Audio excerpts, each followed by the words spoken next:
لا تحزن إن الله معنا لا تحزن إن الله معنا. تو وہ جو باہر سے شخص آیا تھا موجم الصغیر جلد اول میں ہے 181 صفحے پر، حضرت کو کہا کہ میں نے سنا ہے کہ آپ کا رب آپ کو کوئی گانا سناتا ہے، الفاظ ایسے کہے ہیں. ان کے ہاں گانا بہت بڑی چیز تھی، اس کو تعبیر نہیں آتی تھی. میں نیو کراچی میں 1-2 سال شروع میں استادوں کے حکم پر امام رہا ہوں. وہاں 2 قبیلے ہیں، ایک کاٹیاواڑی ہے، ایک کسائی ہے. کاٹیاواڑی تقریباً بدعتی ہے، اب کچھ بہتر ہوئے ہیں، اللہ تعالیٰ نے روشنی نصیب. کسائی سارے کے سارے اہل حق ہے، توحید و سنت پر جان دینے والے. تو ان میں جو بہت زیادہ میرا صحبت یافتہ تھا اور 5 وقتہ نمازی تھا اور صاف ستھرے کپڑے پہنتا تھا اور اس کی شکل انسانوں کی لگتی تھی کہ انسان ہے، وہ مجھ سے پوچھتا تھا کہ آج عشاء کے بعد بھی گاؤ گے؟ میں نے کہا آج پھر گانا ہے. درس قرآن کو کہتا تھا، یہی اس کا تلفظ تھا. میں اس کو یاد بھی کرتا تھا تو اگلے دن پھر وہی کہتا تھا. محنت کے بعد لوگ چمکتے ہیں، ایسا نہیں کہ تیار آپ کو لفافے سے ملیں گے. یہ جو انسان بنے ہیں کسی کی محنت ہے. یہ جو آپ اچھائی اور برائی کا فرق کرتے ہیں یہ کسی کا احسان ہے، کسی صحبت اور تعلیم کی برکت ہے. بخاری شریف میں ہے کہ حضرت مسور ایک صحابی ہے اور ان کے والد مخرمہ بھی صحابی ہے، باپ بیٹے دونوں صحابہ رسول ہیں. مخرمہ ذرا طبیعت کے تند و تیز تھے. بیٹے کو کہا کہ جلدی کرو، رسول اللہ صلی اللہ علیہ وسلم کی خدمت میں بڑی بڑی قمیصیں آبائیں آئی ہے، تقسیم کر رہے ہیں کہ مجھے بھی مل جائے. تو مسور اپنے والد مخرمہ کو لے آیا. جب لے آیا اور حضرت کے کاشان نبوت پر پہنچے تو مخرمہ نے اپنے بیٹے کو کہا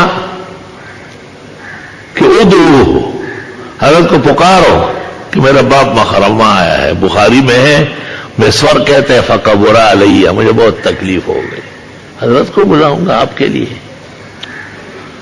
حضرت نے سنا، درود و سلام کے باران رحمت ہو اور برسات ہو آپ پر، لاکھوں کروڑوں درود و سلام ہو آپ کی رحمت پر.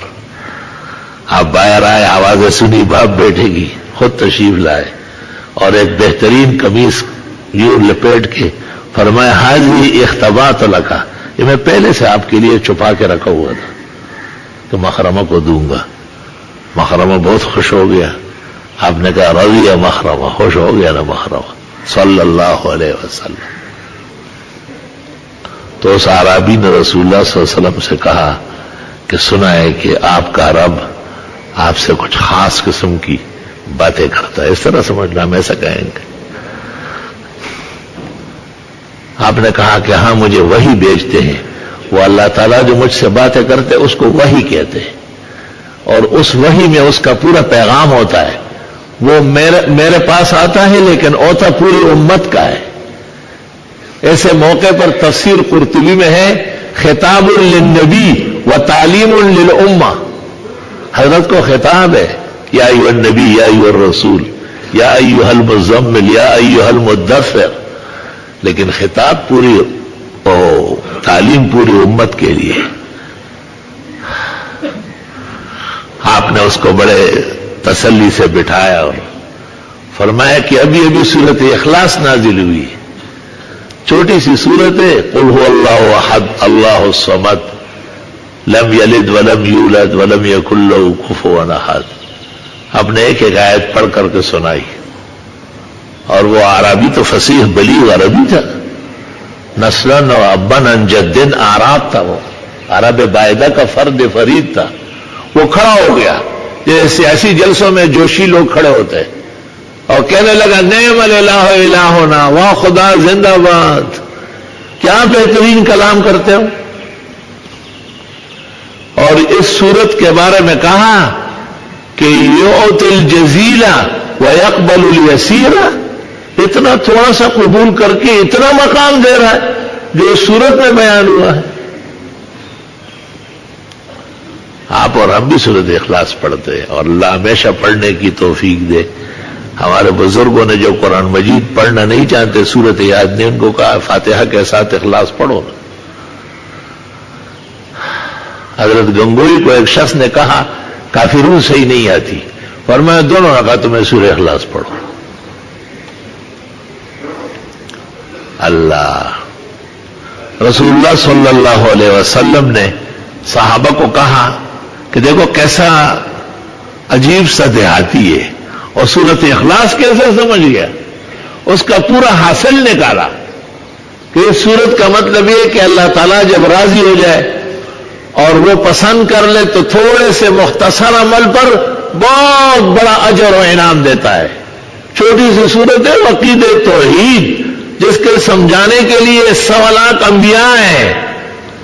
اس کو ایسا بیان کیا کہ پیغمبر کہتے ہیں 3 دفعہ پڑھو اسے، ایک قرآن کا ثواب ملے گا. تو آپ بہت خوش ہوئے اس کے فہم پر، قرآن دانی پر. تو عبد الرحمن ابن عوف رضی اللہ تعالیٰ عنہ عشرہ مبشرہ میں سے وہ قریب آیا، حضرت سے کہا حضرت بہت زبردست قرآن کی صورت سمجھ گیا. میں نے اس دوران جب آپ بہت خوش ہو رہے تھے ان کی باتوں پر، میں نے نیت کی ہے ایک اونٹنی ہے میرے پاس بالکل تیار ہے، آج یا کل بچہ دے دے گی. ایسی اونٹنی کے تو گھر والے منتظر ہوتے کہ دودھ دے گی، سارا گھر آباد ہوگا. لنگا بلار بکواس سوچا تو اور کہیں میں اس کو دینا چاہتا ہوں. یہ صحابہ ہے جن پر پیغمبر نے وقت گزارا ہے، جس کی تربیت آپ نے وحی کی روشنی میں کی ہے. آپ نے کہا کہ آپ کے اس کہنے سے پہلے میرے پاس جبریل آیا اور جبریل نے کہا کہ یہ شخص قرآن شریف کی صورت کو صحیح سمجھ گیا ہے اور آپ بہت خوش ہیں، اللہ بھی اس سے بہت خوش ہے. اور عبد الرحمن ابن عوف اونٹنی دے رہا ہے، اور اللہ تعالیٰ نے جنتوں میں فرشتوں کو حکم دیا ہے کہ عبد الرحمن ابن عوف کے لیے 87,000 جنتی اونٹنی سجاؤ، تیار کرو. 87,000. اور صحابہ سب سن رہے، سب دیکھ رہے. معمولی واقعہ ہے، نبی کی خدمت میں ایک دیہاتی آئے، سورہ اخلاص سن کر کے کھڑا ہو گیا، نعم الہ الہنا، اور شاہ خدا تو زندہ باد ہے. جب وہ باہر نکلا، 2 صحابہ 2 بھائیوں نے کہا یہ ایک اونٹ میری طرف سے ایک میرے بھائی کی طرف سے.